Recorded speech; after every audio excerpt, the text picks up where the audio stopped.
What's up, everybody? Welcome back to another episode of TableSetters covering all things Major League Baseball. As always, I'm Steve, joined with my tag team partner, Devin. What's going on, man?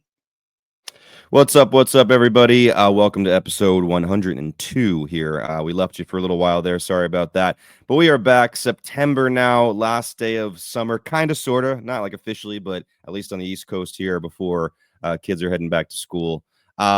Excited to be here talking baseball again. Labor Day. We have baseball going on right now this afternoon. Lots of games around the country. So ready to get into it.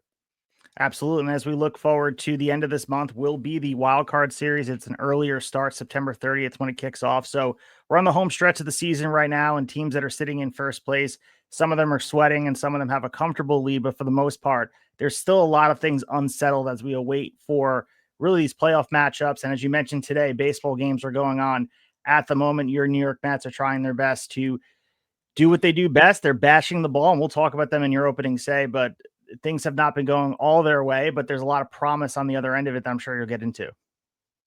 Yeah, no doubt about it. I mean, there's still some teams that are just kind of fighting through things, trying to figure it out. Teams on the precipice of the playoffs, teams that are trying to pull away, teams that are trying to get closer as they're just a few games out. And like you said, a lot of things still being decided. That goes for some of the awards too, whether it be MVP, Rookie of the Year, Comeback Player of the Year, those kind of things, Cy Young as well. So it's going to go right down to the wire to make some of these decisions. So as Devin mentioned, you guys can follow us here on Instagram and on Twitter at TableSettersPod, where we're posting all the updates as we had a 12-day break, but we usually don't do that. We jam-packed a 2-episode week for you last week, having on the Twin-centric episode, all the great conversation, but a lot has happened since that time. We usually drop an episode a week. We're at episode 102, but Devin was active, even though he was traveling. He was doing some scouting of some minor league ball, so he's not leaving you guys hanging. So engage with him over on Twitter and on Instagram. Yeah, I mean, you can tell it's that time of the year where football is creeping up, right? And we know our country here in the U.S. at least is football obsessed, fantasy football obsessed. Everyone's having their drafts. We had our live drafts for my longtime league that I run yesterday, and that was very successful. But I'm trying to keep that engagement up on the baseball side. I mean, if you're a baseball nut and you maybe you care about football like we do, but baseball is your first love, we will be right there with you. That is what we are focused on 100% right now as we go forward. And we'll see what happens in this last month of baseball. Yeah, there's a shift last week, of course, with college football starting and just seeing really the algorithm of Instagram and on Twitter and seeing things pop up. And NFL is king in the United States and probably worldwide. If we're really thinking about it, the way things run here, they're a monster. But we want to appreciate baseball and give it the love because this is the season finale. Why would you quit watching at the season finale when you're already there, see it through? And I think there will be another bump for baseball come October when those things start to hit. There is something real and tangible about the dog days of August, even for fans, as we sit here and there is a war of attrition, especially if your team isn't competitive. But diehard baseball fans will be drawn into the drama, and there's plenty of it with the extra playoff spots, a lot of competitive teams, and a lot of players to watch, and even some milestones. If your team's not in it, there's some milestones to watching the special seasons from some of these players that on the other ends. I mean, the Orioles, we'll talk about Trevor Rogers and what he's done. That has to be a bright spot for the Orioles fans to watch and really feel good about the trade they made last year, that this was a year too late, 365 days ago. This would have been really helpful for the Orioles, but here we are waiting, really comeback player of the year. Potentially he could have had a Cy Young campaign if he didn't get, start halfway through the season. Yeah, and that's the thing. We'll talk about Rodgers and the Orioles, even though they're out of it. And we'll talk about some other teams that are a little bit out of it, too, because, I mean, another thing about September is it's prospect promotion month in a way. I mean, rosters don't expand nearly as much as they used to, but they get a couple of extra roster spots. There's going to be some kids that get cups of coffee here that we've been waiting for. We'll talk about a few of them. And I'm sure after we end this episode, there will be more on the way, which we'll have to talk about next week. But there's still lots and lots of things to watch here as we get down to the wire. So let's jump into our opening saying, discuss what's on our mind to start this episode.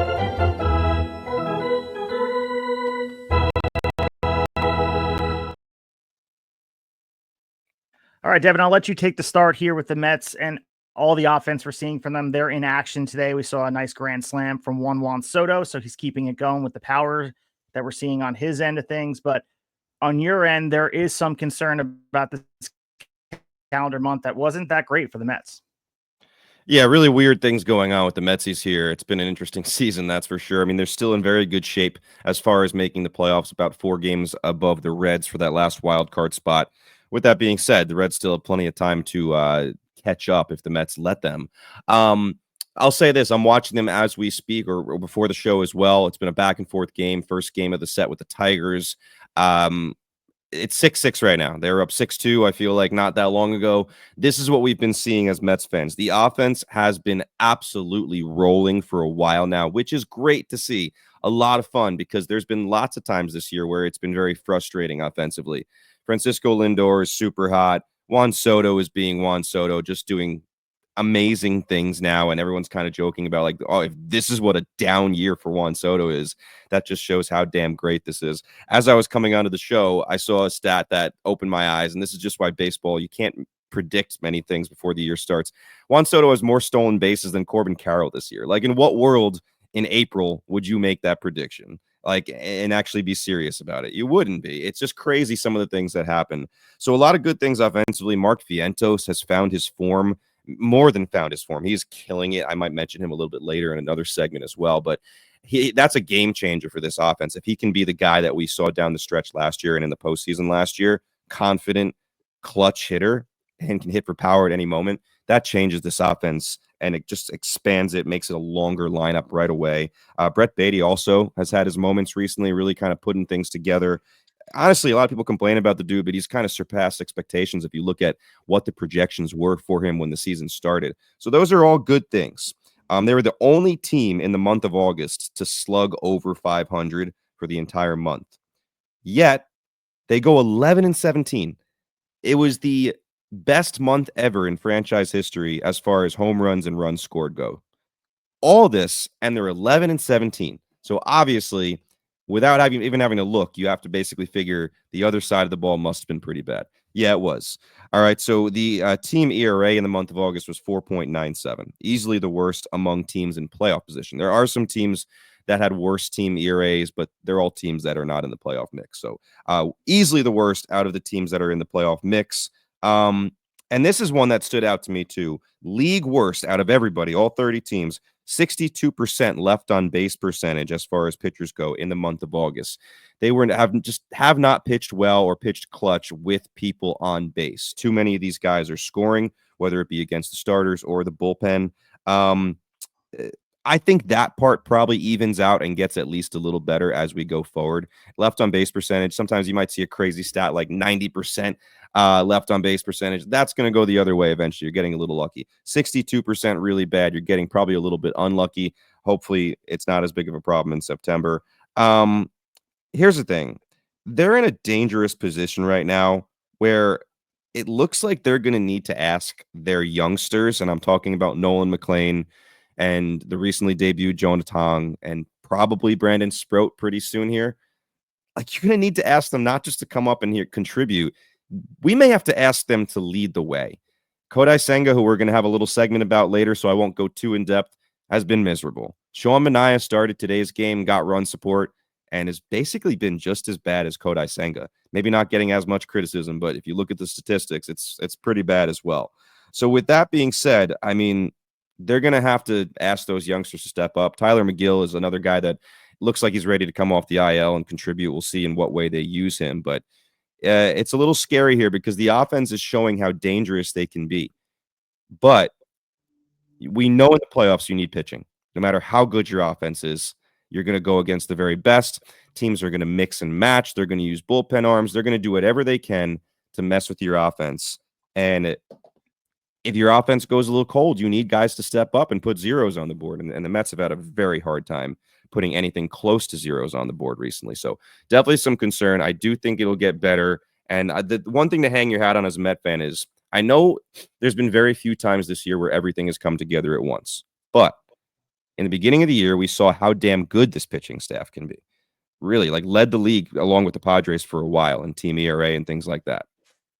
And now we've seen how damn good this offense can be. Elite, maybe the best in the league. Seriously, like, I think there's an argument to be made that this is like a top 3 offense in the league as far as their capability.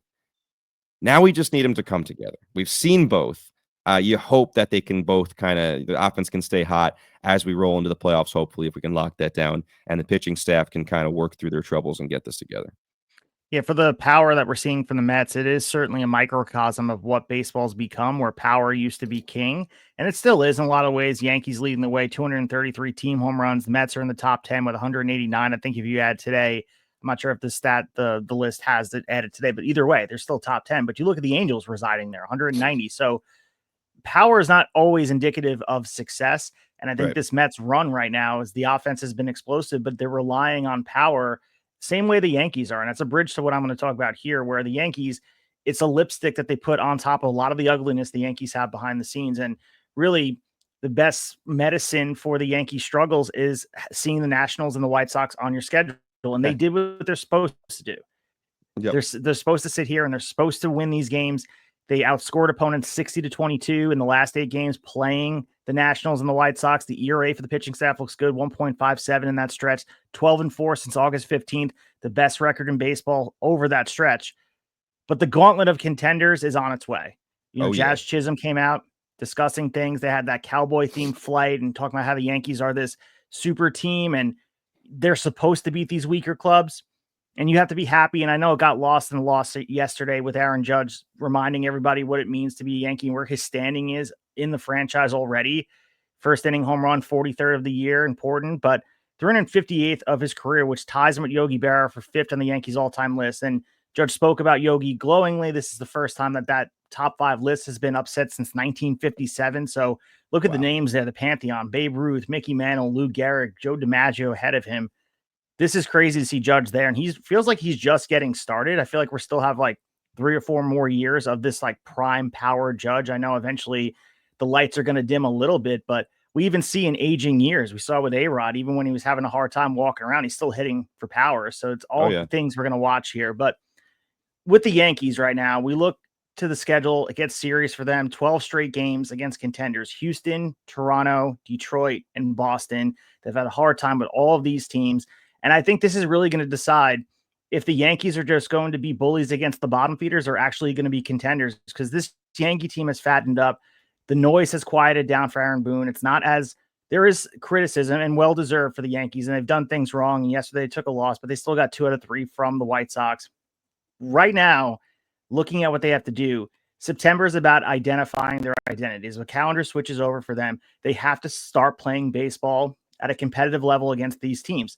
Are the Yankees, are they more of the team who stumbled badly through this midsummer, losing all those games to Boston, being embarrassed by Houston, losing 22 of 38? Are they more that team? Or is this team that's rediscovered their power and some dominance of pitching down the line? I think it's somewhere in the middle.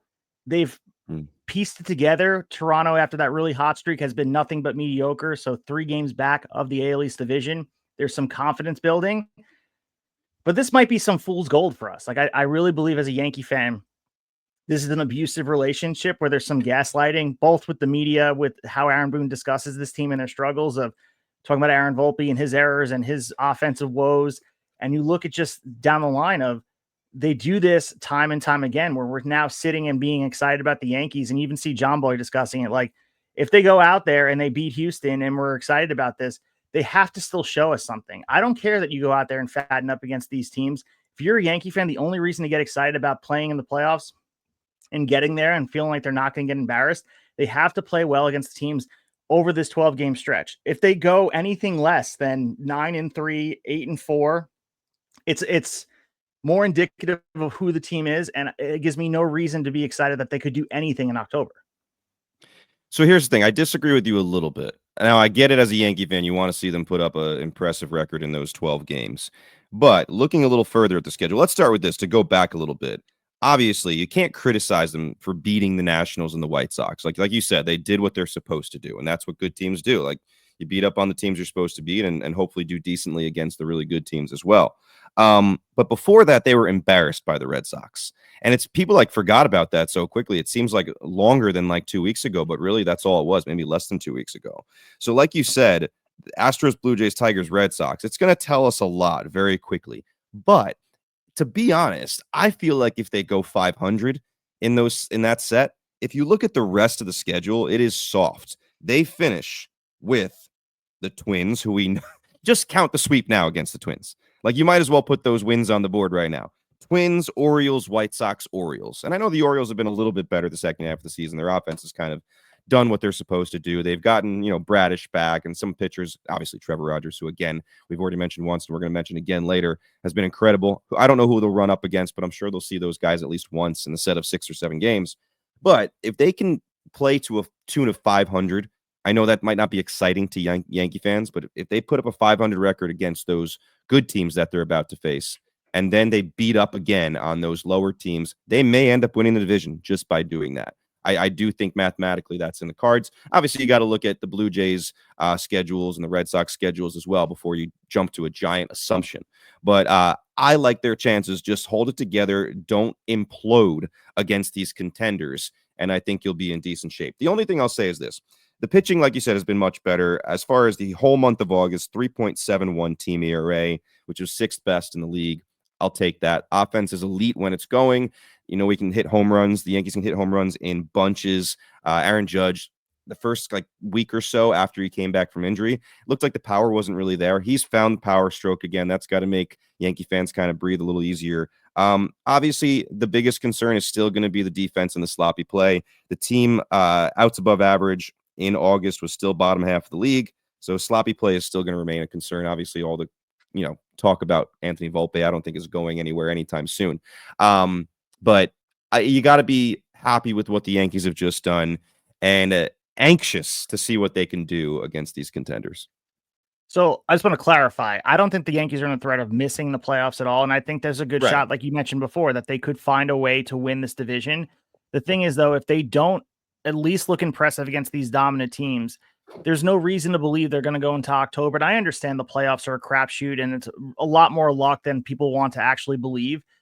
But the Yankees have been embarrassed by competitive teams time and time again, and they fattened up. And that's what you're supposed to do, like you said. But I have no confidence in this team if they're not going to go out there and go 9-3, 8-4 against Houston, Toronto, Detroit. There has to be some level of commitment to showing the fans that you are on the same level. I have no reason to believe the Yankees are on the level of Boston or Detroit or Houston at this point because they haven't shown it all year.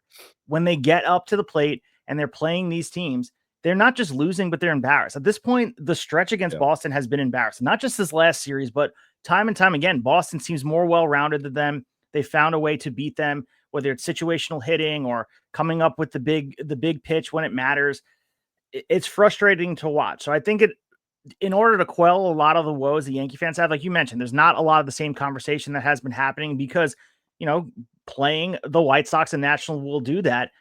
And even those games aren't a given. We've watched the Marlins dominate them, which the Marlins might be this outside team. Yes, they're not going to be a playoff team, but they're maybe a little bit more aggressive. You've seen them really handle the Mets as well. But for the Yankees, this is more about identifying, all right, this is a new month, turn the calendar and be more of who you're supposed to be. So hitting all these home runs and doing what they do, it looks amazing when it's doing. Trent Grisham pimping home runs and Giancarlo Stanton looking amazing. And you might have 5 30 home run hitters in this lineup, which is insane to even talk about. But at the same time, they have a lot to prove here. And yes, even if they go and lose all these series, they probably still are going to make the playoffs. But how do you feel about that? As a Yankee fan, you could sit here and they can lose 2 out of 3 to Houston, 2 out of 3 to Toronto, and they can still have a path to the playoffs, which is frustrating with the mediocrity of a lot of the league, especially with the soft landing spot that is the end of their schedule. But I want to see them do something against contenders, not just bully these bottom feeders like they're supposed to. Yeah, I definitely get that. I understand that for sure. You don't want to see the mediocrity against the contenders that we've seen or the embarrassment that we've seen against some of the contenders for the Yankees this year. That makes some sense, especially as the playoffs loom closer and closer. Juan Soto, another 2 RBIs. He's got 6 RBIs in 6 innings today. He's getting hot at the right time.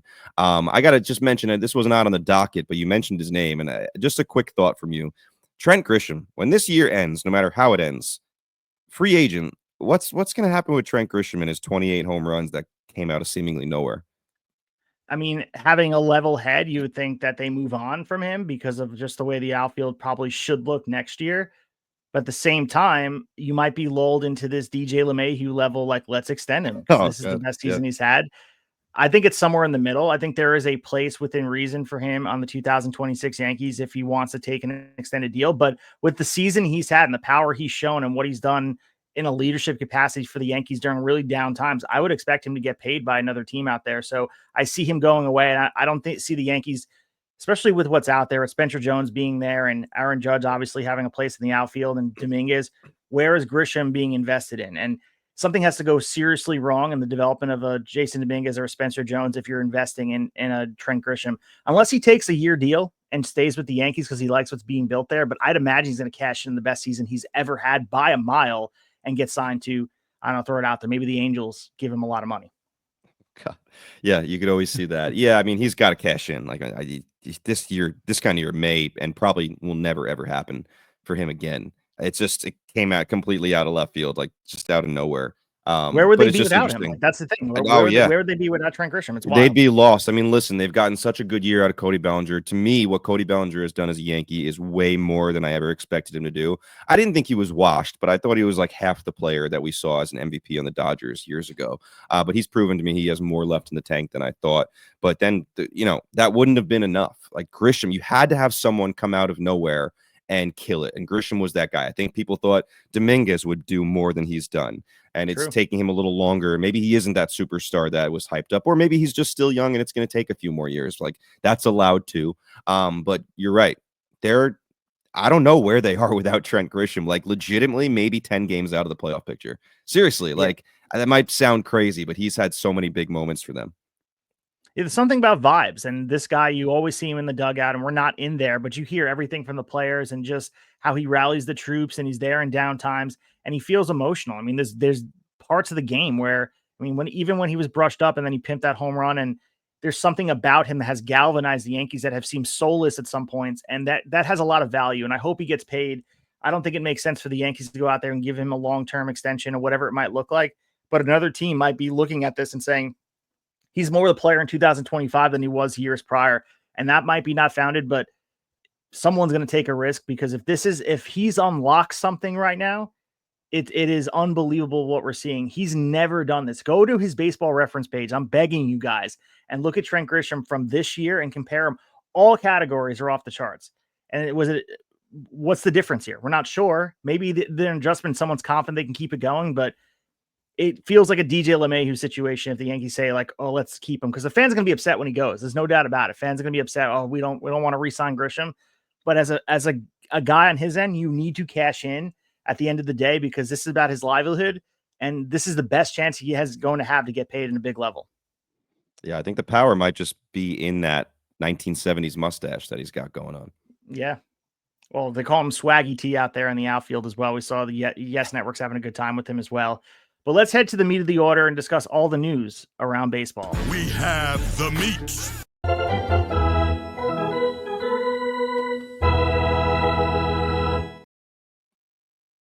All right, as we move to the meat of the order, this made some headlines yesterday where the Phillies are adding a big name, Walker Buehler, just in time for October, recently released by the Red Sox. He agreed to a minor league deal with Philadelphia on Sunday. He was immediately assigned to AAA Lehigh Valley. Importantly, he'll be eligible for the postseason roster. Of course, the Phillies are looking to adjust and figure out maybe some situations where they can right the wrongs of losing Zach Wheeler to a season-ending thoracic outlet surgery. And Aaron Nola's been struggling, 6.27 ERA. 31 years old, Walker Buehler. In our baseball chat, we had said potentially he's cooked. Looking at what we're seeing this year, he struggled mightily, signed that $21 million deal in the offseason with the Red Sox. 5.5 ERA and 22 starts, just 84 strikeouts and 112 innings. You can look at the resume, and it's easy to picture him turning back the clock and pitching well. You can go back last year. He pitched well, 3.6 ERA across four postseason appearances, and even go back to 2020. I know it's a long time ago. A 1.8 ERA and 5 starts, multiple 200 strikeout season, was an all-star back in 2019, 2021. Low risk for the Phillies. So it doesn't make any difference here. It's like if they're going to have him on the postseason roster, just having him come out of the pen. Let's not forget, he got the last out of the World Series last year. Yeah, no doubt about it. Lots of playoff experience. You mentioned a few recent numbers, 3.04 ERA in the playoffs overall, and that's over a lot of innings and a lot of experience there, even though he's still not all that old. He came up at a young age. So a lot of experience under the belt. I will say I was one of the people in that chat yesterday saying I do think he's cooked, and I will stand on that. I will stay on that record. I think he's cooked. and partly because of some of the quotes he's said about himself this year. Like, if you go back and listen to what he said, I don't know. I feel like it's not that he's not confident in himself, but I think he is realistic and knows kind of the pitcher he is and the pitcher he used to be. With that being said, why not if you're the Phillies? All that playoff experience.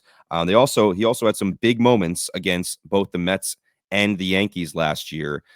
So they might be looking at teams he's matched up against and had some success with rather recently. He did struggle with the Dodgers last year too when he came back, and then kind of sort of found his form in the playoffs. He had some bumps in the road in the playoffs too, but had some big moments. So I think there might be some of that. Phillies general manager Dave Dombrowski says that they think they've seen some things that they think they can help with. So whether they're correct or not, we'll find out soon. He's going to make at least one start at Lehigh Valley, I believe.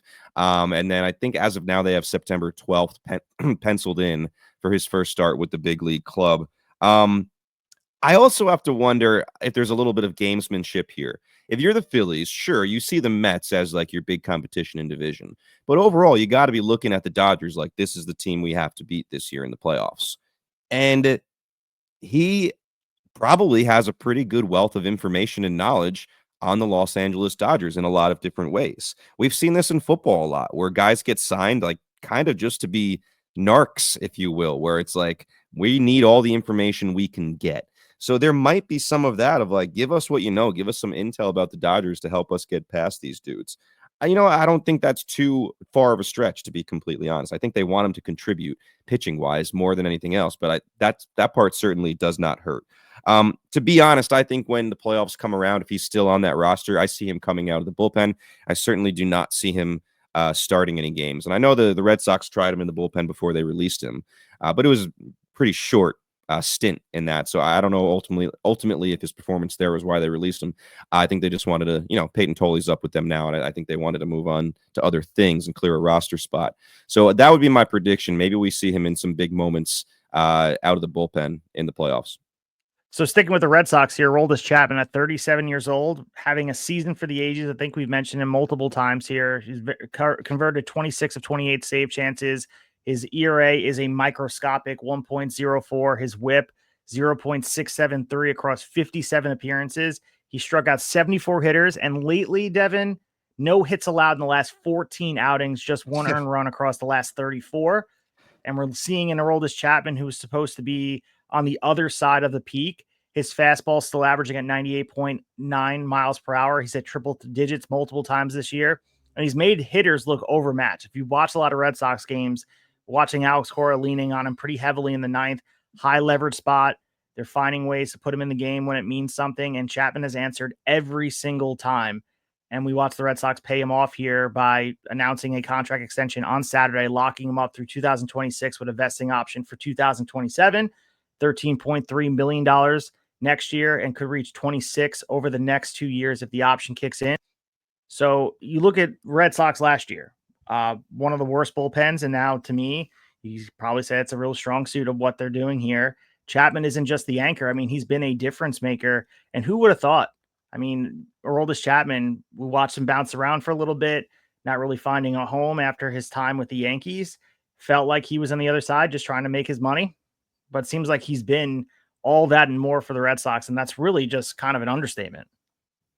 This is one of the cooler stories of the season, in my opinion. I think this is really cool. How often do you see a 37-year-old dude, like old dog, actually learn new tricks? Like he's become elite once again, and maybe more elite than he ever was back in the day, if you will. Is that stat correct? Like 15 straight appearances without a hit, but also 44 straight batters without a hit? Can that possibly be true, or is it 44 straight batters without allowing a run?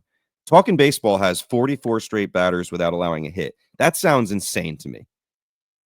Is that real? I mean, I guess that makes sense. Over 14 outings, you're talking about batters. So, I mean, if you do the math on the outings, yeah. That's friggin' insane. Like, yeah, he deserves an extension just based on that alone.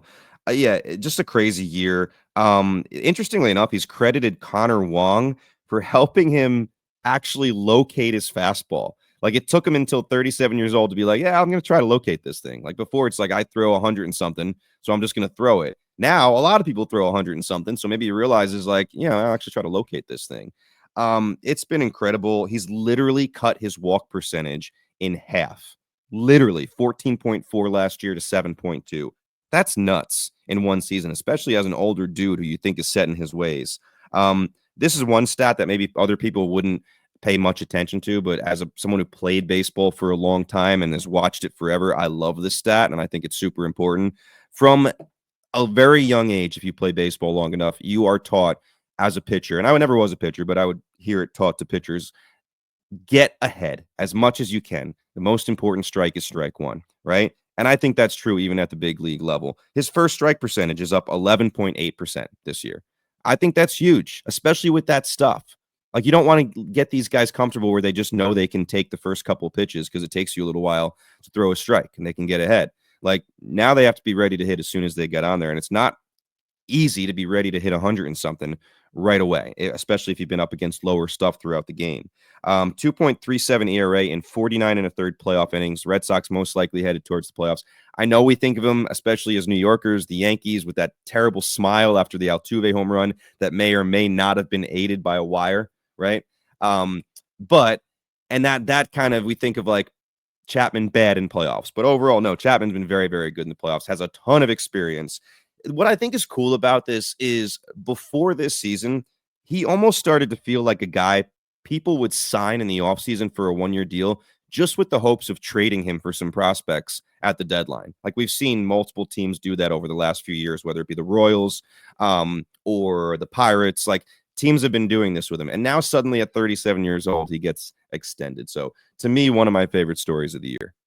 Yeah, the other interesting thing about him being that he's on the, like we mentioned, being 37 years old, he really hasn't changed his approach outside of locating his fastball, which I'm sure he was trying to do. He just couldn't do it for a lot of times with the walk rate being up.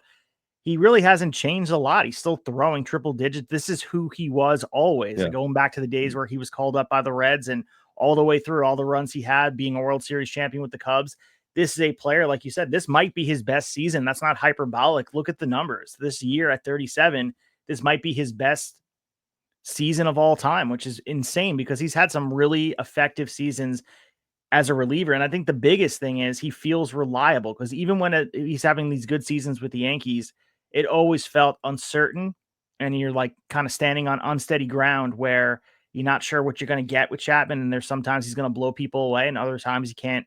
He puts himself into a really bad corner with not being able to throw strikes and walking guys. He's not doing that. And I think if you identify, as you mentioned, cutting the walk rate in half is the most important thing, because when he wants to rear back and overpower hitters, he can do that, especially looking at some of these lineups. They can't keep up with the triple digit fastball that he throws. The fact he's not putting guys on base where he's not having to pinpoint, it all works out. And whatever Connor Wong did to figure this out, or Chapman himself, he seems happy. He seems relaxed. He doesn't seem as stressed as he is on the mound. He looks like a completely different pitcher. And for him, he gets another payday, which I'd imagine he wasn't expected to get an extension. I think you can get, if you're throwing 100 miles per hour at the major league level like he is, you can continue to cash in these one-year deals and add all the caps on your baseball reference page. Who would have thought he'd have an extended stay with Boston? Yeah, there was just like a few years back where I think the Royals signed him to like a deal worth like 3-point-something million. It just made you think like, all right, Chapman's on the way out. In an era where there's lots of youth movements, right? Like, a lot of the veteran players have harder times getting contracts because teams are more inclined to call up younger guys quicker now. To see a 37-year-old get an extension towards the end of the season because his stuff is so damn elite, it's just refreshing to see that, where, you know, there's a lot of veterans at his age that probably should have deals right now that just nobody signed because they just rather would kind of pay someone less money that is younger than give an older guy a chance. But this is a reminder that some of these dudes that have a great track record, they can kind of become elite again. It's not going to happen all that much, but to see Aroldis Chapman do it is definitely kind of refreshing from what we've seen recently. So you alluded to it before. We have the youth movement of September, where the roster expansion bringing a wave of some prospect promotions across baseball. And we saw some names happen. And as you mentioned before, by the time this even drops on audio, I'm sure we'll see more, because we saw Harry Ford being called up by the Mariners earlier today. But the Royals also promoted Carter Jensen. The Cincinnati Reds promoted Sal Stewart, and the Cubs promoted Kevin Alcantara, setting Owen Casey down. I know you wanted to spend a little bit of time talking about Sal Stewart, which is the top prospect and their biggest power threat in the minors, and his AAA Louisville numbers are pretty damn impressive. Yeah, I like Sal Stewart a lot. In the fantasy baseball world, I know we're getting towards the end here. So there's, out of the listeners, maybe only 40% of you guys or less are still in the fantasy baseball mix as far as playoffs go.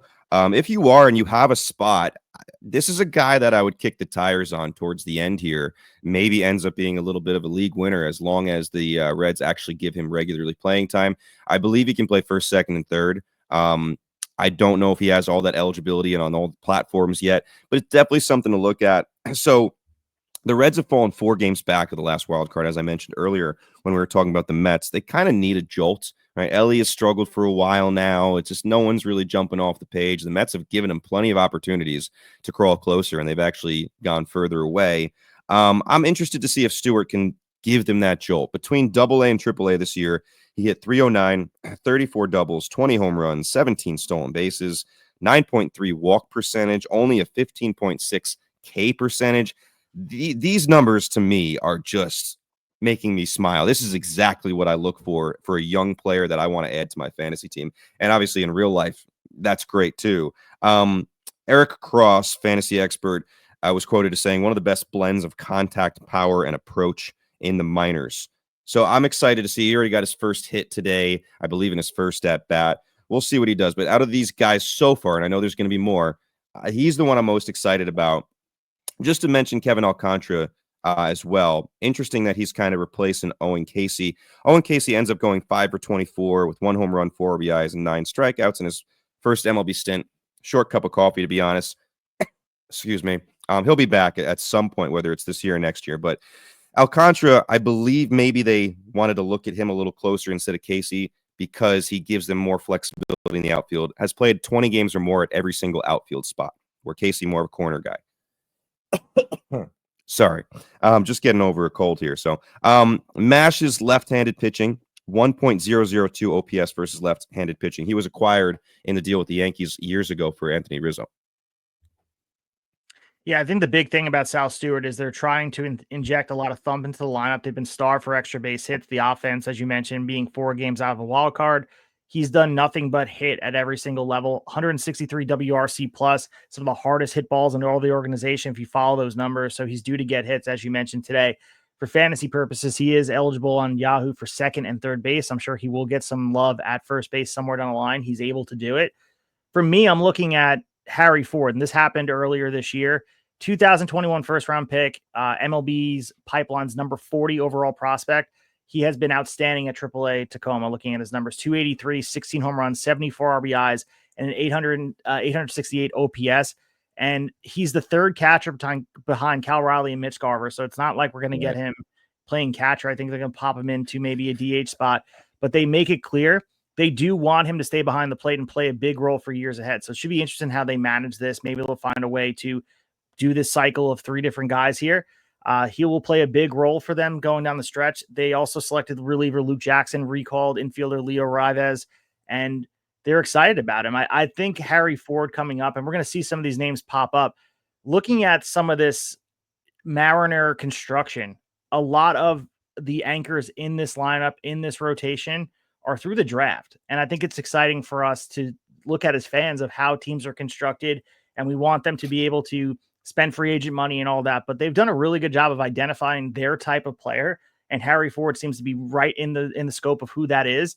And we'll see how he does down the stretch. Seattle certainly has World Series aspirations. They got to get to October 1st, but they certainly want to bring their first ever title back to the Pacific Northwest. And maybe Harry Ford has some big moments in him come October. Yeah, the Harry Ford one is interesting to me because sometimes teams use this September call up to get a top guy up, not so much to play him regularly, but just to get him around the big league guys, like knowing he's close. Like, let's let him rub shoulders with these guys and learn how to play day-to-day Major League Baseball and how to act, how to deal with the media, all that stuff. So because you mentioned Garver and Raleigh are there, I'm not convinced yet that he's going to get a ton of playing time, but we'll wait and see on that. On the pitching side, to mention, it hasn't happened yet, but I'll be watching for Robbie Snelling with the Marlins. I posted on X earlier about this. He's 6 straight quality starts at the AAA level.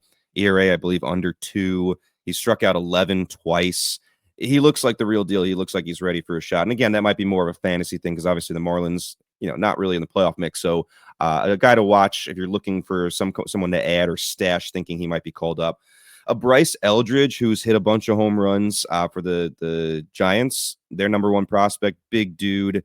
I wonder if kind of similar to Ford, they call him up at the very least to kind of start rubbing shoulders with these major leaguers, more in preparation to have a full-time gig with the San Francisco Giants sometime early next year, because I believe he can't be too far away either. But that's another reason, as we mentioned at the top of the show, another reason to be excited and to continue paying attention in September, whether your team is in it or not, is you're going to see a lot of the future come up and show you what they have a little early. Yeah, no, it's definitely exciting to see. And that's a good point to make about getting exposure to the big league accommodations, because the jump from AAA to Major League Baseball is big. And emotionally, to get Harry Ford and these other players to be able to handle it, that can't be overstated. You have to find a way to get these guys feeling comfortable if they have a spot and you feel good about them. And of course, they do, watching what he's done in AAA and being a high draft pick. They want them to feel comfortable when the time comes, and the maturity comes with exposure. And I think having them there and getting a taste of what it's like to be a major league player in September, where the expansion does happen here, it's important for everybody to get a taste of it. And like you said, there might be more of that for Harry Ford, but looking at his bat, there's no reason that you can't be creative finding ways to get him into the lineup if they need so. So, I mean, we know Kyle Riley's doing what he's doing, being one of the best catching seasons of all time offensively, but you can always use more offense, especially with some of the struggles we've seen down the line for them. They need some bump, and they don't need it as much as Sal Stewart, probably. A lot of pressure for him in Cincinnati to inject a lot more offense than they've been getting. I think Harry Ford's going to just try to coast by and spend some time behind the plate, because they are emphasizing they want him to be a catcher. Let's keep that clear. But let's move ahead to our other conversation, where we heard rumblings about this. There's nothing confirmed, so don't panic out there for baseball traditionalists. There's been, like I said, murmurs about the Savannah Bananas and the All-Star game. I'll let you lead the way here, where how would you include the Savannah Bananas into All-Star game festivities, maybe as soon as next year in Philadelphia? All right, so this comes from an Athletic article from a couple days ago by Evan Drellick. I'll say this, man, the Bananas, obviously, I think everyone knows, are absolutely killing it, whether you love it or hate it. They are an entity completely their own. Don't need anybody's help, to be honest. They were just in Pittsburgh over the weekend selling out PNC Park. Several former Pirates were there making cameos. Our friend, our former guest, maybe one of our biggest guests ever, Jack Wilson, former Pirates shortstop, was a part of that, along with other guys like Freddie Sanchez and a few others. Really cool to see. The vibes are high when the Savannah Bananas are in town. We can say that. Here was one of the quotes from the article. They talked a lot about the Bananas. This was not just centered around the Bananas being a part of All-Star Weekend. It was mainly like, are they competition to MLB? Are they partners? Are they this? Are they that? MLB obviously has gone out of their way to be like, they're not competitors. They're an entertainment thing. You know, we're a sport. They're entertainment. Whereas the Bananas are like, listen, we are not the Globetrotters. We are trying to create our own sport. Like, this is growing like the UFC. Like, this is what they're saying. So this was the quote here. The two leagues have even discussed folding the Bananas into Major League Baseball's annual All-Star Game festivities on one of the July days preceding the Midsummer Classic itself. But logistics have held up the collaboration. So, sorry again. I think, again, it sounds like they don't want them involved in the game itself. To me, the first thing I think of is replace the All-Star celebrity softball game. Do something Bananas based, like Bananas against Major League Baseball alumni. Is that something you could see happening? Because does anybody watch the softball game? No, I don't think they do. And then when it happens, you see some highlights on Instagram or TikTok or whatever. I think there's something to that. And I would say on the Savannah Bananas end of things, you have to be a little bit reserved in how you approach this, because as you mentioned before, not that they view Major League Baseball as being competitive with them, but there is the only reason that baseball wants to be in bed with Savannah Bananas is because of the success they're seeing, that they feel it is a threat to the popularity of baseball. So I would definitely kind of raise my eyebrows at why Manfred or why anyone would agree to this. I know it was an Athletic article and all that, but the Bananas have built their reputation of turning baseball upside down. That's what they've done. Banana ball, we know the rules. If you guys are unfamiliar with it, I'll lay it out for you a little bit. Every foul ball caught by a fan counts as an out. Walks are in strolls, they're sprints, and the defense chasing the ball around when the batter tries to run all the way. And bat flips, dances, choreographed celebrations are part of the rule book. It's baseball. The comedy is baked into it. So this is not just theatrics. It's not the Harlem Globetrotters, but there is certain sector of rules that people have gravitated for. We watched them sell out in Tampa Bay at the football stadium, Raymond James. We watched them, like you mentioned, sell out PNC. We watched Camden Yards, like Philadelphia. Like they've done this tour where there isn't just this cult following. This feels like it has a movement. And I was talking to someone about the Bananas around 4th of July.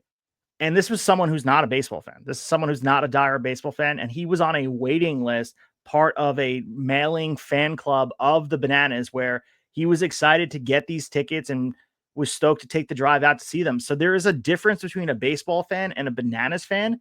If you could find the crossover and you don't want to go too far the other direction, to embrace that and bring them over, because I do believe if you like what the Bananas do, and then you watch competitive baseball at major league level, there is something about that that will kind of cross over. You have to figure out what the Venn diagram is, what falls in the middle of it. The question is, should Major League Baseball add an inning of banana ball in any capacity to the weekend? Is it going to be in the All-Star game?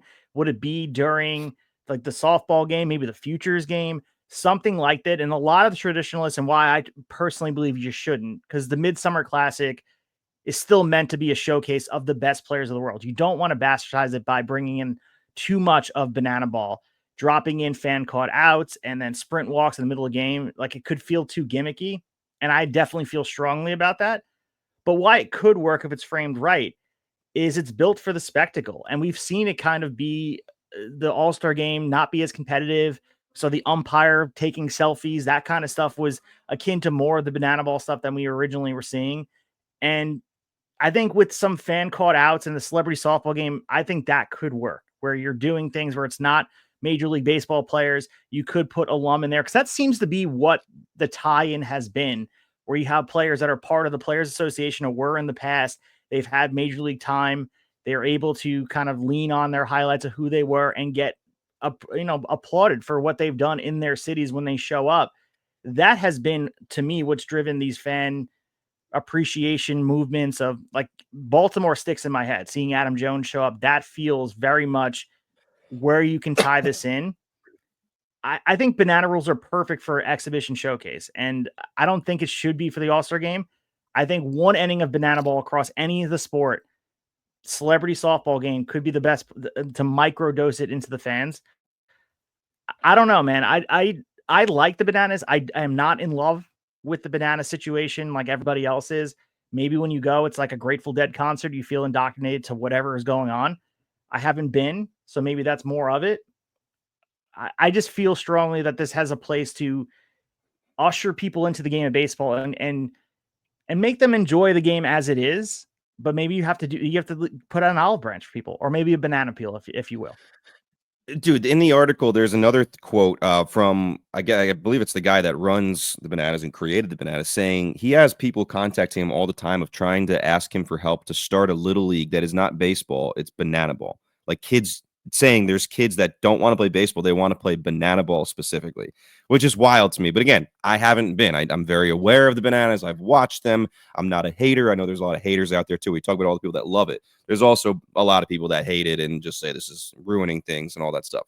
I mean, I think to go back to the softball game, I would love to know what the rating of that softball game is. It's got to be terrible. I mean, I would think it's terrible. I also think they kind of bury it. But I feel like you're probably increasing that rating a ton just by including the Bananas in it somehow. It doesn't have to be softball at all. Real baseball game, Bananas versus former major leaguers, hopefully former major leaguers that are not that far retired, like a couple years out. I just think also, and this may be too far removed, but let's just say fast forward 50 years down the line, Devin, where we're watching the American League and the National League disappear. Is there a world where you can say, I'm saying 50 years from now, it's a long time, you and I will be old men yelling at clouds, where we see Major League Baseball and banana ball, where you play in the home ballpark and there's different rules? Like, do you see a world where that happens, or does the bottom have to fall out of the popularity of baseball for that to ever be the case? Yeah, I think the bottom has to fall out. I mean, if they go on strike in a couple of years here and the Bananas keep on rolling, I mean, who knows what happens? But yeah, no, I think they will be separate entities. I think we'll see crossover, certainly, because they're already, whether they want to admit it or not, like they're in bed together with all these former major leaguers appearing in these games and things like that. So I like the attitude of the Bananas, like not looking to use and like ride anyone else's coattails or compare themselves to this or that. Like very much like we are who we are, and we're going to keep on growing. We're going to keep on changing things to be entertaining. We'll see. I mean, maybe they use the golden at bat in an all-star game. We already saw the home run swing off, right? The golden at bat is something Manfred's talked about. It's a Bananas thing, by the way. They're the ones who use it. So maybe we see that in the all-star game. Yeah, and I also think that we're going to continue to see cherry picking of things like you mentioned before, the swing off. Maybe we'll eventually see batters can steal first base, not on just drop third strikes. Like they're going to find ways to cherry pick what they like for banana ball, because you don't want to go too far in the direction. My biggest thing from the Bananas, from my short time of watching some of it, is and if they don't want to be compared to the Globetrotters or things like that, you have to find a way to build these other franchises, quote unquote. Like the Firefighters have to feel like they're a real threat and a popularity that they have to have their own fan base. You can't just root for the Bananas and everybody else around them. That's why for the the uninitiated, the whatever you want to call it, watching them on a daily basis, or whoever's enjoying them, it feels like everyone roots for the Bananas and everybody else is a side character that is enjoying the game. Like I mentioned, the Firefighters or whoever else are the teams there. If banana ball is going to work, and there's no reason it couldn't work, because it is a sport just like anything else, you have to find a way to increase fan bases in different markets and put them in certain. And I think the Bananas image is way too big to ever have a sustained league. I think the style of play would be perfect of initiating into a well-established league, but that is a whole conversation for another time. Yeah, just to wrap it up too, I'm myself, I'm a Mac Miller fan, and they were in Pittsburgh, like I said, this past weekend. They put out this awesome video of like a mashup of some of Mac Miller's songs. They went to certain places that Mac Miller mentioned in Pittsburgh in his songs, obviously a Pittsburgh kid. And they kind of put a whole video to it. So they do these side projects too that have nothing to do with the day of the game and the event. I mean, they do a good job. You cannot say they don't know how to entertain people, whether you love it or hate it. They know how to entertain and just keep things going. Yeah, and I think with the Mac Miller thing, if you want to just compare apples and apples with how things are handled, we saw Pittsburgh do the Mac Miller thing where the line was around the corner for the Mac Miller bobblehead.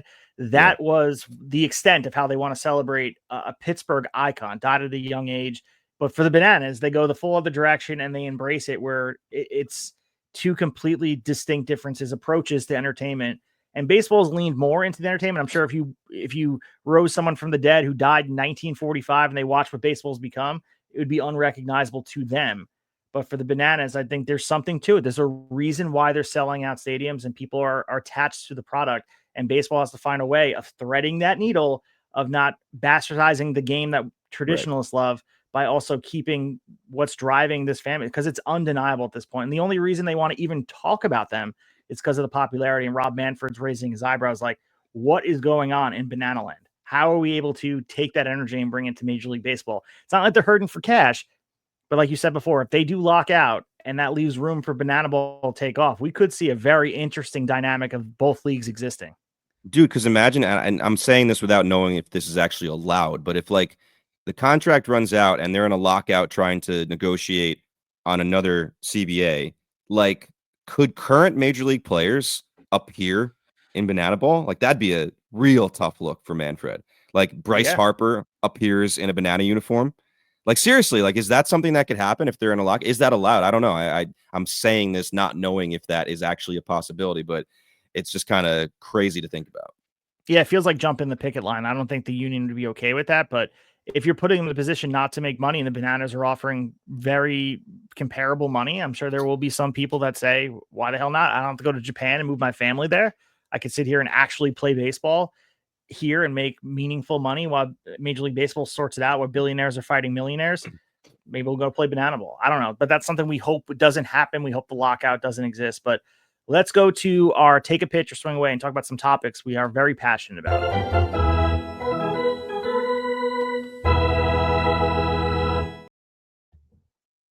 All right, so bringing back take a pitch or swing away, we're going to go with the first topic of conversation. Colson Montgomery has already proven he is the face of the franchise that the White Sox desperately need.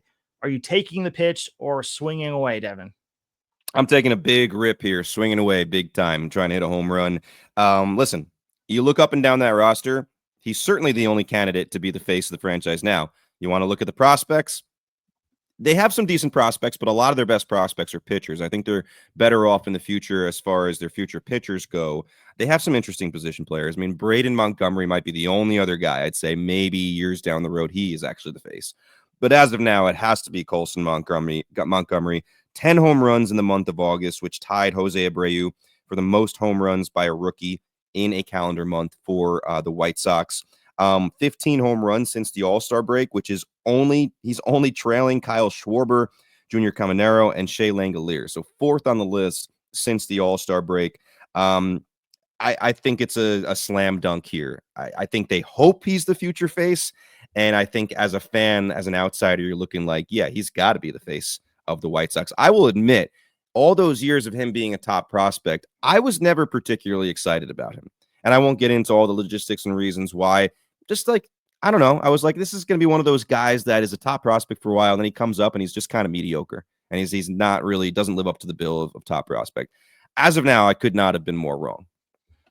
Yeah, I think he's showing flashes of becoming that guy, but I'm going to take the pitch here. I think the strikeout rate is way too high. I know people don't care about strikeouts in baseball, 31.6% while hitting 198 across 91 at-bats in August. I know, again, pitchers do catch up, hit another home run today, so he's hitting for power. There is some rookie reality, but I'm looking at the White Sox true franchise icons, and maybe I'm putting too high of a bar. Maybe you have to pick one guy out of this group that's be the face of the current White Sox, but Frank Thomas, Paul Konerko, maybe even say Jose Abreu's in that conversation of being a face of the franchise. I don't think it can be earned overnight, but if I'm looking at guys, there is a lot to be excited about what he's done over the course of this amount of time. 15 home runs across 46 games. He hit another run today, so it's 16 in total. There's a lot to be excited about, but I'm going to take the pitch only because I think that the White Sox have to hold the standard a little bit higher than having Colson Montgomery being the face of their franchise. That's fair. And I think, again, this is why I like this segment sometimes is you can have different perspectives on how you are listening or receiving the statement before you take the pitch or swing away. So we mentioned Trevor Rogers before, and the question we're posing here is, should Trevor Rogers be the comeback player of the year? And I'm going to start or here. In the mix. Just should he be in the mix? Like, should he be in the discussion? And I'm swinging so far away on this. He's been nothing short of incredible. A 1.4 run ERA over 12 starts. Doesn't feel like a hot streak. It feels like it's been dominant, and I don't think it's been hyperbole. He's been the best pitcher for a half season of pitching in MLB this year. He's shown that he can carve lineups when he's on. He's going deep into games, 7 innings pitch, being reliable. And I think at some point, I mentioned before that this is a Cy Young level performance. And we know voters aren't going to sit here and say half a season of brilliance, we're going to give you guys the full season award. That's not the case here. He didn't make his second start until June 18th. To win the award for the best pitcher of a season, you have to do it for most of the seasons. And they're going to look at volume. I don't think he has the innings or the grind of carrying a rotation across 6 months. But I do believe there is a clear path for him to be the comeback player of the year. Just a year ago, just looking at what he was being thought after as with this trade, inconsistency in Miami, he was picked up, and obviously the Orioles saw something in him as a piece that they wanted, but he's rewriting what it means to be Trevor Rogers. He's now a frontline pitcher where no one else expected it. I think that's the exact spirit of this award, where he's bouncing back from disappointment. And for the Orioles, they look like geniuses right now. I think they won that trade, which is wild to even say, because it looked like when we go back in the episodes, we sound foolish talking about the deal that they traded. Yeah. They traded for Trevor Rogers. This is the guy they were hoping for last year. It just happened to be 365 days too late. Yeah, like you said, completely changed the narrative of that deal. It's unbelievable because, like you said, we and other people trashed it big time. Here's the thing. I don't know if there's like specific like qualifications to get you in the mix of comeback player of the year.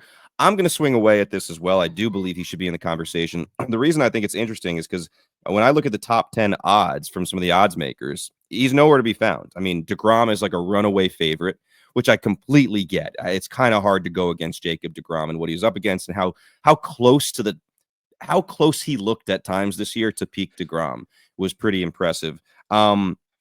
Buxton, I believe, is second on the list, which I'm not going to say anything negative about what Byron Buxton's done. His best season by far, which is, again, really fun to see a guy like that who's always been hampered by injuries actually put everything together and also have some injuries that he did not let derail his season this time.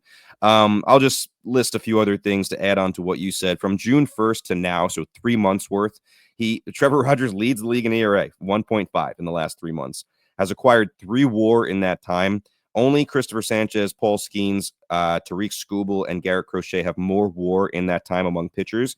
And here's the thing. They all have significantly more innings from June 1st till now than Rogers to earn that, because Rogers didn't make a start in June until June 18th. So then if you want to look just from June 18th, only Christopher Sanchez has more WAR as far as pitchers go than Trevor Rogers since June 18th. And I believe that June 18th start was a pretty bad one for him as well, if I remember correctly. 1.39 ERA is the lowest in Orioles history for someone's first 14 starts. I had to look for a comparison the other day. Let's find someone that has a similar amount of innings pitched to Trevor Rogers this year and compare. And here's the guy I found. Reigning NL Cy Young winner Chris Sale, because of injuries in the middle of the season. So Rogers, 90 and a third innings pitched, Sale 95 and a third. In that time, Trevor Rogers has 5 WAR. This is B WAR we're talking about. Chris Sale 3.1. That's staggering. Sale has 16 starts in that time compared to Trevor Rogers' 14 starts. Rogers 8-2, Sale 5-4, 1.39 ERA, as I said, for Rogers, 2.45 for Sale. So Sale's been really good, and Rogers has still been that much better. If that doesn't paint the picture here, I don't know what would. ERA plus 289 for Rogers, 170 for Sale.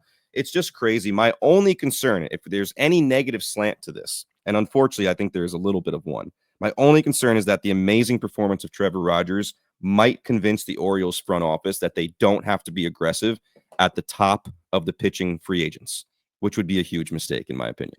Yeah, agreed. That's definitely something to be wary of if you're an Orioles fan. There's a lot of wrongs to be righted come this offseason. And Trevor Rogers, yes, that worked out, but there should be an addition of some other pitching out there and make some savvy moves, because this year has been an absolute dumpster fire in Baltimore.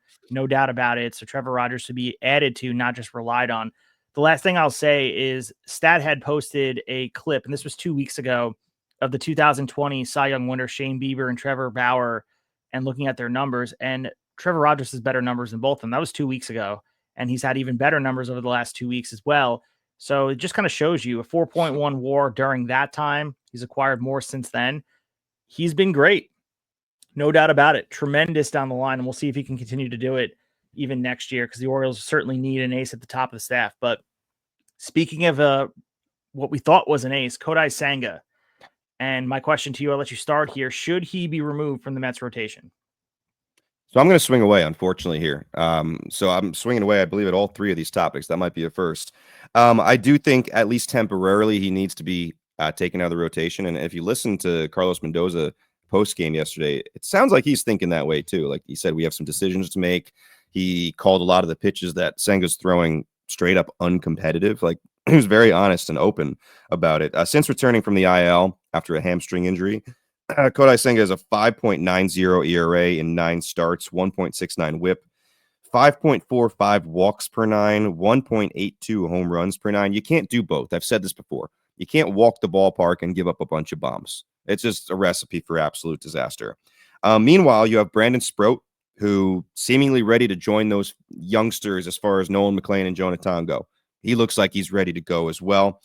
Tyler McGill, as I mentioned, ready to come off the IL. So you do have other options to plug into the rotation immediately and be, relatively confident.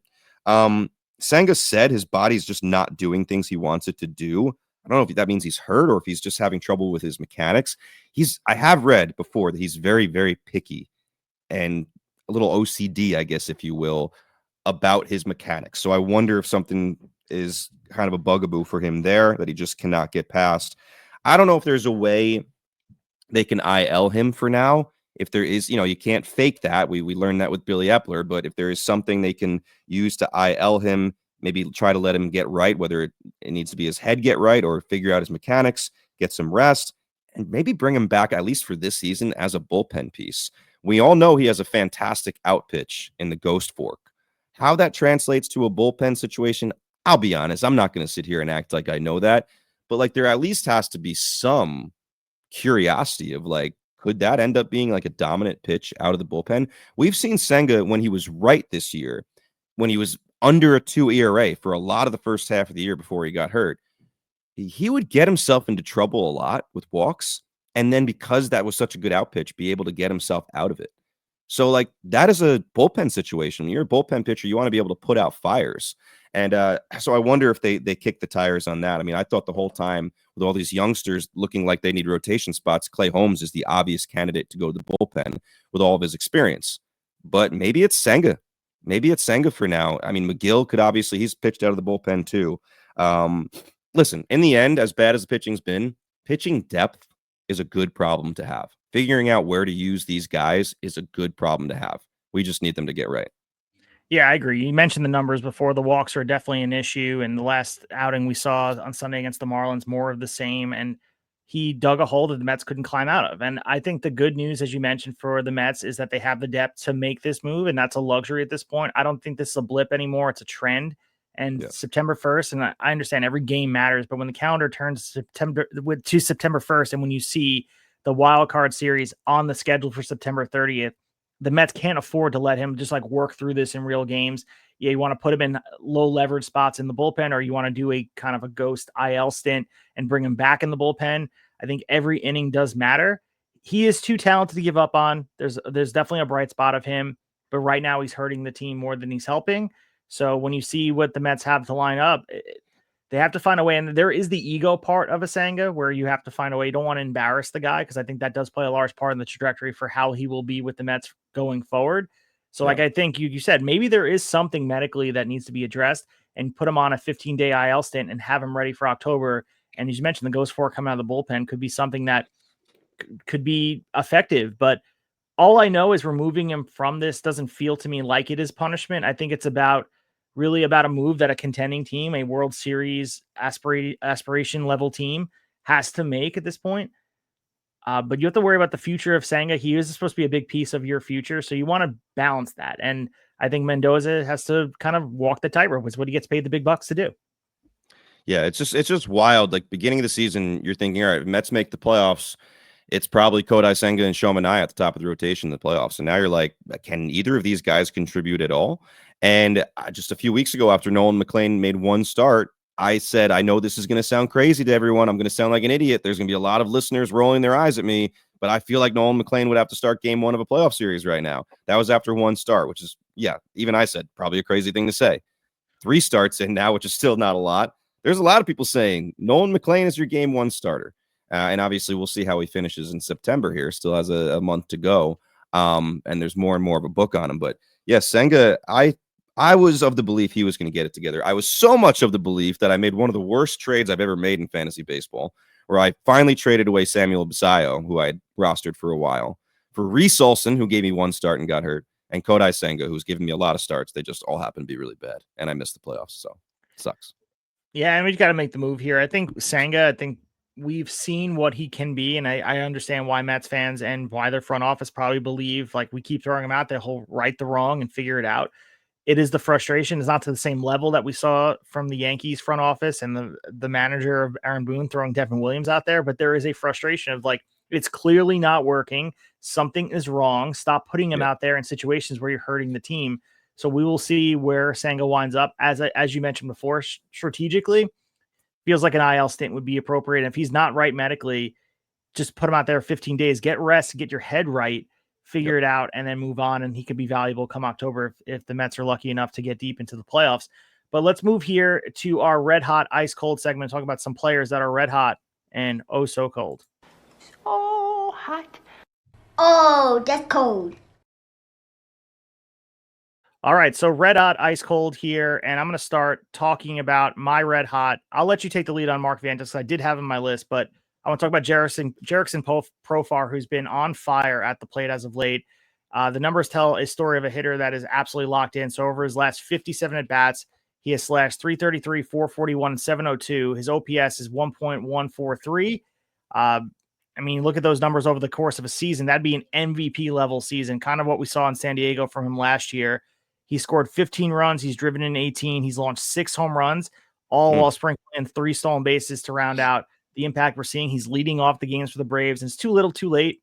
Obviously, he's a player that got suspended and things went wrong, and the Braves are looking forward to the next year. But you have to be impressed. 19 walks against just 8 strikeouts. He's showing some discipline that we're usually not seeing him. 73% contact rate. He's putting the bat on the ball.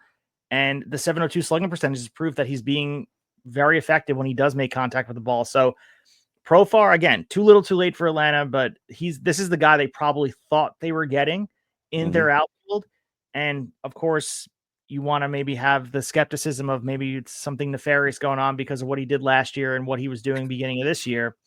But I played him in fantasy this week, watched him go off, and dude, he as lost as Ronald Acuna is right now, and he looked ugly as hell on Sunday Night Baseball. There's something wrong. I mean, he looks like I don't know if you've seen the accoutrement that Ronald Acuna is wearing lately. He's wearing a knee pad. It looks like a Ninja Turtle out there. Like he looks like Donatello, like with all the different things on it. He's literally wearing a knee pad. It looks like a wrestling knee pad, and his whole arm is covered in this like yellow padding. Anyway, he's struggling, looks lost at the plate, while Profar is absolutely lights out right now. Yeah, I mean, Acuna, I mean, it might just be how many leg injuries can you have before you start getting in your head a little bit? It messes with you. All right, so my red hot here. The first one, usually when I do red hot, ice cold, I look at 2 weeks, I look at a month, something like that. I want to give Bobby Witt some love here, and this is more of a season, career-long red hot thing. He was my preseason AL MVP pick. I know it's going to be between Judge and Cal Raleigh because of the power numbers, but there's still a part of me that feels like true baseball, we should be thinking about putting Bobby Witt in that conversation a little more seriously. I know he's not going to be in there, but first player in Major League Baseball history to go 20 home runs, 30 stolen bases in every single one of his first 4 seasons. Now, to put this even more in perspective, the only players in history to have more than 4 seasons in general with 20-30 was Barry Bonds with 7 seasons and Bobby Bonds with 9 seasons. Bobby Witt's done this 4 times already in his first 4 seasons, so more than likely he's going to be at the top of this list one day. Now, maybe that's easier said than done because as guys age, they don't run as much and stuff like that, but I wouldn't put it past Bobby Witt Jr. Incredible. And also in the month of August, he's hit 330. So we knew he was going to just keep on turning it on. I believe he was also one of my picks around the maybe halfway mark to kind of be a big fantasy contributor, winner, kind of thing like that, league winner. He's just done everything you want him to do. Just still one of the best. Maybe one day we will be calling him the absolute best player in baseball. I don't think that's a stretch at all. And then my other guy is Mark Vientos, which we alluded to. I already talked a little bit earlier about how important, how vital, and how big it can be for the Mets that he can be an offensive presence again. But here are some of the numbers. In the last 2 weeks, he has 21 RBI, 8 home runs in that time, and he's hitting 340. The guy has had quite a stretch and much needed for the Mets as well. Yeah, batting 340, and I think the 868 slugging percentage is elite. And this is what we thought we were going to see from Vientos making that next jump from what we saw last year. He's showing patience, working 5 walks against 13 strikeouts, and 57% hard contact rate for him, which he's squaring these balls up. And for the Mets, if Vientos gets going, he is the player that he was last year, or even maybe 75% of the player we're seeing over the last 53 at-bats. Could be very special in that lineup, like you said, with Lindor and Soto hitting, being lights out right now, the rest of that lineup. And if Vientos can get going, goddamn. Like, I think this is very exciting for Met fans. Yeah, just a quick update before we get to the ice cold part of this segment. A game just ended that affects both of us, Mets and Yankee fans. Reds chasing the Mets, Blue Jays, Yankees chasing them, faced each other today. Noelvi Marte just hit a walk-off in the bottom of the 9th. I believe it was a walk-off 2-run home run, but I'll have to check it. I'm guessing it was against Jeff Hoffman again. It was maybe we should have talked about how disastrous he's been. We're fitting it in now. But that's a big win for the Reds. Not great for the Mets as they try to hold on here, up 10-8 in the top of the 9th.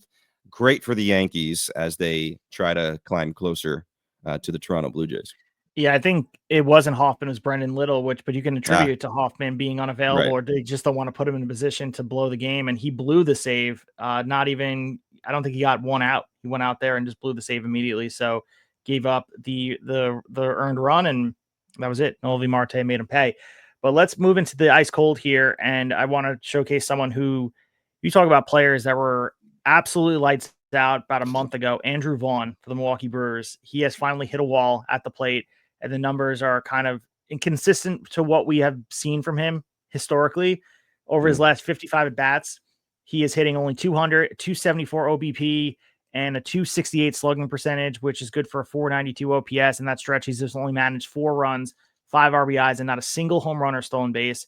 So we watched what he was doing, and no one thought he was going to keep up the pace and carry the Brewers where they were. His extra base production has completely disappeared, which, again, going back to his time with the White Sox, that's the reason why he was DFA'd in the first place. 0 doubles, 0 home runs, and his profile right now is a singles-only hitter, and he doesn't even do that well. So definitely he has some plate discipline, but hasn't bailed him out because he only worked 5 walks against 8 strikeouts, 28% hard contact rate. So looking at this, it's all sort of fallen apart for Andrew Vaughn. The fairy dust is gone. He's turned back into a pumpkin. Any sort of echo chamber type of conversation you want to have, this is least surprising to anybody. I know some people bought into Andrew Vaughn, had discovered something and became a franchise level superstar for the Brewers, and people were stoked about this. This just shows you the game of baseball is grueling and it's unforgiving, and eventually it will even out and find a way to expose the players that are not supposed to be performing at that level. Andrew Vaughn has evened out completely. The Brewers will be fine. They rode that magic carpet ride for quite some time, but Andrew Vaughn, the story is done at this point. Yeah, and it's interesting to tie everything together. Baseball seems to work this way. Sports in general, everything seems to come all the way around. So Andrew Vaughn got to the Brewers because Aaron Savali asked for a trade from the Brewers, so they immediately traded him to the White Sox. How do you like that? White Sox now put him on waivers. Cubs claim Savali. So now you got Savali in the mix against the Brewers, arch rivals. We'll see how that matchup plays once they meet face to face. But seems like those things always kind of work out that way. For my ice cold, Ryan McMahon of the Yanks here struggled last 2 weeks, hitting 158 with a 40.5% K rate. Listen, they don't need Ryan McMahon to go out there and be an offensive force by any means. He's mainly there for his defense. You need a little better than that from your everyday third baseman, that's for sure. On the pitching side, listen, I could have easily gone with Seth Lugo again, which I believe I went with a couple weeks ago. He has been so miserable since his extension, ERA above 7 since then. It's incredible. But I'm going to go with another one of my fantasy disappointments on my squad, Tanner Bybee. All year, as a fantasy owner, I will just say it seems like anytime he gets through, say, like 4 or 5 innings with a lead, you know he's giving it up the next inning, no matter how big that lead is. He has just not been the same dude. He looked like a kind of a budding ace for the last couple of years, and he's been anything but. Disappointing all year. 5.91 ERA in his last 8 starts. Again, once seen as a future 1 or 2. Now you got to wonder what his ceiling actually is and what the floor is. His last quality start was July 21st. I used to think of this guy as like, no matter what he's going to look like, he's going to give you quality starts. Not the case recently. And this is part of his struggle. With runners on base this year, he has a 10.59 ERA, which, listen, it's not crazy to see people have bloated ERAs with that split of with runners on base. But he's one of the worst in the league, like worst 10 or 15 ERAs with people on base. And that's not with men in scoring position. It's just with runners on base. K percentage was down 5.7% from last year. Concerning. Walk percentage up 1.2%. Concerning, especially in combination with the lower strikeout rate. So he also recently had a dust up. I don't know if you saw with manager Stephen Vogt, came into the dugout kind of screaming and yelling at his guys. When you're performing poorly, you cannot do that, no matter how frustrated you are. It honestly reminded me, maybe because it's the Cleveland uniform, of Trevor Bauer, like just being outspoken when he shouldn't be and kind of rubbing people the wrong way. Stephen Vogt, to his credit, followed him, and you couldn't tell what he was saying, but apparently he was telling him, like, take that down the stairs into the clubhouse, like not here in the dugout in front of all the cameras. But yeah, he's been a kind of a head scratcher because he's a younger guy who thought he was just going to keep on ascending, and he's kind of lost it this year.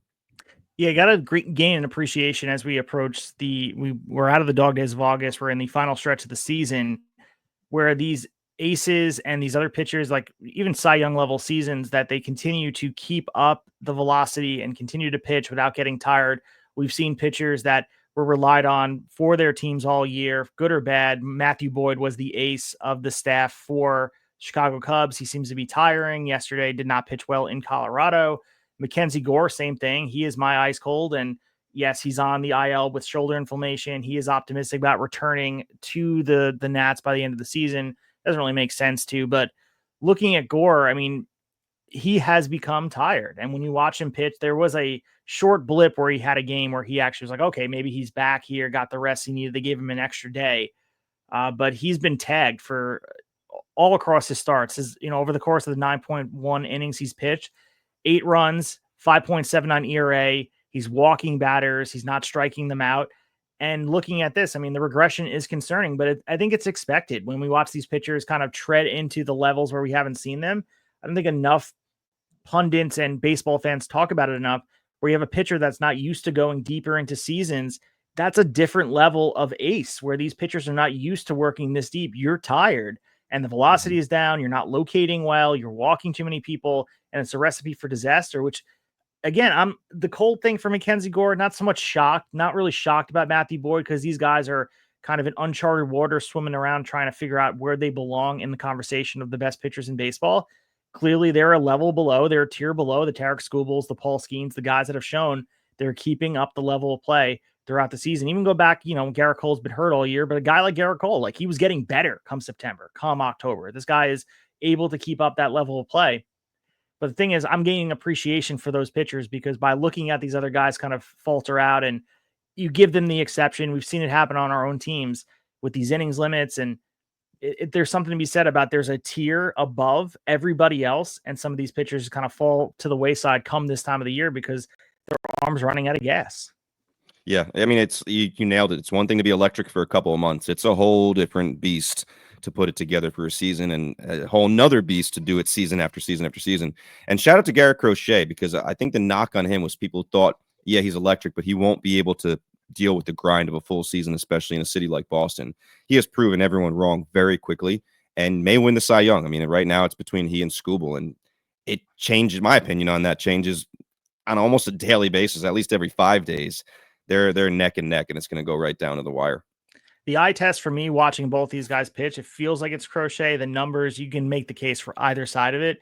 Crochet feels like he has that aura that these Cy Young seasons have. There's something about Crochet right now that he has a presence on the mound. And one of the better trades the Red Sox have made, and then obviously extending him, a great deal by the Red Sox front office. And some decisions they made have been head scratchers. Crochet is one of those things where Boston made the right decision identifying their guy where everybody wanted him. It's not like I want to give them credit. Like they were the only guys to identify who Crochet was, but all the question marks we had about Crochet heading into a full season as the ace of his staff have been answered, then some. And he's a guy who's well deserving of the extension he got. And the White Sox again dropped the ball on him, but who knows by the time they're contending at a level with maybe Colson Montgomery as the franchise face, who knows? Like you got to get these packages for guys like a Garrett Crochet. Yeah, you got to when it's available, pull the trigger if that's your guy. Edwin Diaz looks as good as he has all season. Shuts down the Tigers in the 9th on 11 pitches. Mets win 10-8. That seems to be how they have to win as of now. So they slug and they get it done. But so Mets and Reds stay put as far as that 4-game separation. And the Mets are still 6 games back of the Phillies right now. So we got to see how the Phillies are able to respond and keep pace.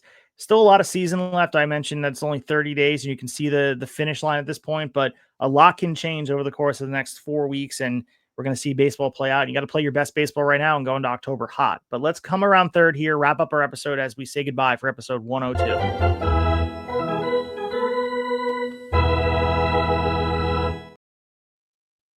All right, as we say goodbye here for episode 102, of course, we always use this opportunity to tell you guys what we're looking forward to for Devin. So outside of the series that got kicked off with a W in Detroit for the Mets, what else are you looking forward to for the rest of the week and beyond?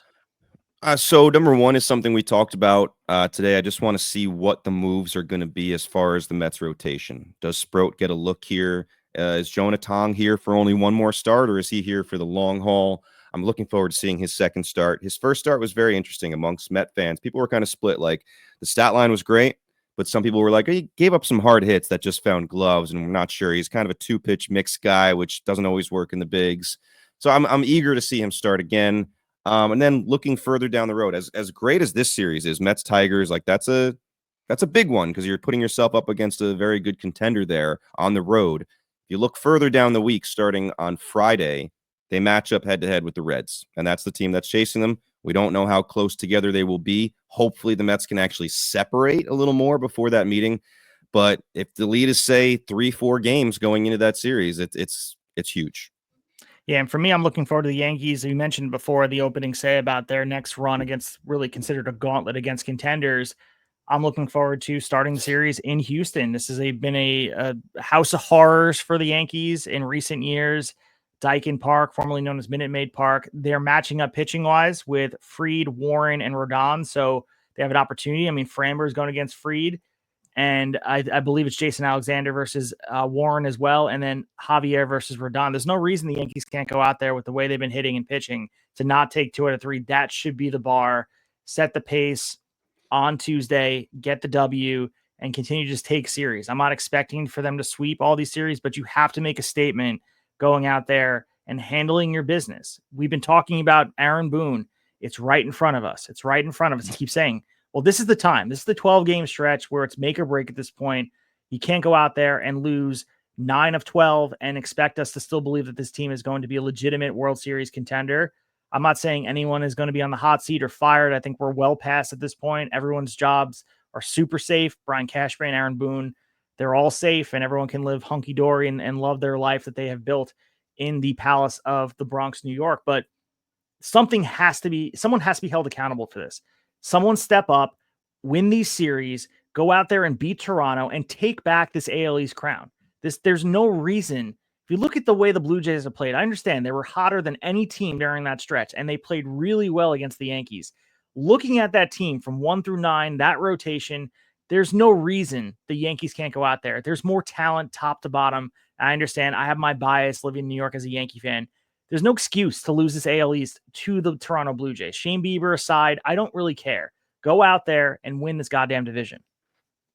Are you, as a Yankee fan, regardless of what the standings say, are you, let's say playoff series, 7-game series. Let's just pretend it's further into the playoffs. Are you more worried about matching up with the Red Sox or the Blue Jays in a 7-game series? The Red Sox by a lot. I understand the Blue Jays handled their business and we went to Toronto and they did their thing. The Red Sox, man, there's the history that plays into it as well. The Red Sox to me are dangerous, and looking at the way they're built, they're your World Series pick. The way this team is constructed and they're peaking at the right time, regardless if they're able to win this East and find a way to win the division, because they're also in the conversation only being 3 games back themselves. They're going to get in the playoffs and they're going to be a tough out no matter where they're at. Offensively, their rotation anchored by Carrera Crochet. And we already talked about Aroldis Chapman being that pretty much lights out. It's a guaranteed win once you get to the 9th inning with a lead. Boston scares the hell out of me, especially playing in that ballpark. Yeah, I could see that. I mean, you don't know how teams are going to react. Obviously, the Red Sox super young as far as when the lights are on bright with the postseason. But all right, give me one more thought. Well, we stick mainly to baseball, but let's be honest, football season around the corner. At least partially, our listeners, most likely some of them, and ourselves, we have a little bit of our mind on that as much as we're paying attention to baseball. Micah Parsons just dealt to your favorite team, the Green Bay Packers. Give me like 1 minute on what your initial thoughts were and what you're thinking now about that deal. Very excited. I think with the Packers, they have stepped outside of their usual norm of doing business, where you look at the way they've done things is, I mean, you can look at Charles Woodson free agent signing. You can go all the way back to Reggie White. This is a move that's unprecedented, paired with drafting a number 1 wide receiver in the draft, Matthew Golden. This is a new Packers regime that is certainly looking at this as a win now situation, completely redefines this defense, adds a whole different layer. 26-year-old player, Micah Parsons, on the trajectory of being a Hall of Fame player. That's not just an exaggeration. That's just the truth. This is a once-in-a-lifetime type of player you can acquire in the prime of his career, and it only costs you 2 first-round picks that, by the way, the Packers have not been able to. It could be easily Darnell Savage. Like we're looking at a player that could be ineffective. And on top of it, Kenny Clark, great player, love his stint with the Packers, but this is a no-brainer move, and it is baffling to me that Jerry Jones in this front office did not move Micah Parsons at the NFL draft. You could have been acquiring a lion's share bounty with picks in that draft to better the team right now. Instead, you have to take the other deal by watching Micah Parsons, being laying on the sideline, being unhappy, couldn't come to a deal. There is an inherent risk to this. It puts you in this cap situation where maybe the Packers didn't feel like they were ready for something like this. Signing the largest contract for a non-QB in NFL history, it comes with assumed risk, but they're capitalizing on, they believe Jordan Love is going to take the next step. They believe that Josh Jacobs is going to be able to build on the season he had, and Matthew Golden's the real deal. This is a really tangible opportunity to win a Super Bowl and bring it back to Lambeau Field. Yeah, shout out to Texas fans, sports fans in general, having to watch Micah Parsons and Luka Doncic both be sent out of town in their prime. I mean, I know not all Texas residents are rooting for both of those teams. Depends on where you are geographically in the state, but just crazy to think both those things happened in a matter of months. But yeah, I mean, in my mind, I guess the only thing you're hoping is that it's not similar to the Devers deal, because the Devers deal seemed like a slam dunk for the Giants at first, and now, you know, Devers had his moments, obviously, especially recently, but overall, you're seeing those teams go in different directions, kind of surprisingly. But yeah, Parsons is quite a player to gain, regardless of what he's being paid. Yeah, I mean, you can always pinpoint some of the injury history, the high ankle sprain that he was battling from, not effective well, he was effective, but he wasn't as good as he could have been all last year battling the injury. And he's going to be walked into the season. I think he'll be ready for week 1, but we'll see the amount of snaps he takes, because they're going to want to ease him in. They don't want him to have re-aggravation, especially the fact that he wasn't involved in training camp. All that stuff plays a part, but he's an undeniable talent. You look at what he's done in the league since he's been in it, and redefines defenses, which does affect both sides of the ball. I think we were talking about it yesterday at the fantasy draft, just talking about how Dak Prescott is going to be tossing the ball up because the offense is going to have to be down for a little bit. So it kind of changes the way you do things. And the same thing for the real tangible football piece for Jordan Love, less pressure on him because he can take some risk and be confident when his defense goes back on the field that they're able to hold their other offense in check. So it changes the way teams have to game plan. There is going to be a lot of offensive coordinators that are out there losing some goddamn sleep over Micah Parsons figuring out, putting pressure on these quarterbacks. And it's been a long time since the Packers have had something like that. They're always the bridesmaid in situations like this, like a Jason Taylor. They're always like kind of hovering around those situations, but they got their guy. It was almost like the release of, you want to be first in line to grab something, and as soon as he became available, they offered him a price. It's baffling to me. I understand the money plays a part, because not all teams are going to give him that money, that no one else was willing to top 2 first-round picks and a Kenny Clark. And the same day, I'll say, Kenny Clark did a full pads scrimmage game that day.